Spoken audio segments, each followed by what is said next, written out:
दुधाची पिशवी उघडली आणि हे काय ते पुढे सांगते. नाश्त्याच्या आधी थोडीशी दुपारच्या जेवणाची तयारी करून घेते.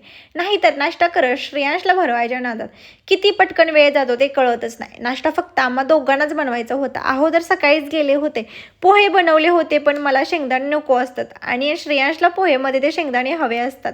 तो मला सांगत होता, मम्मा शेंगदाणे दे ना. डेली रुटीनमध्ये हे आता गरम पाणी फिक्स झालेलं आहे. नाश्त्याच्या आधी ते पिऊन घेतलं. छान असा नाश्ता केला. बटाट्याची साधी भाजी बनवू का वांगा बटाट्याची भाजी बनवून ह्यातच जरा कन्फ्यूज होते. मग छान अशी वांगा बटाट्याची भाजी बनवून घेते. ती मस्त अशी बनवून घेतली. जेवण बनवून झाल्यानंतर कपडे सुकले होते, त्याची छान अशा घड्या घालून ठेवून दिल्या. माझ्याकडे मोजक्याच साड्या आहेत, पण त्या साड्या माझ्यासाठी खूप स्पेशल आहेत. पुढच्या काही व्हिडिओमध्ये मी साडी कलेक्शन तुमच्यासोबत शेअर करणार आहे.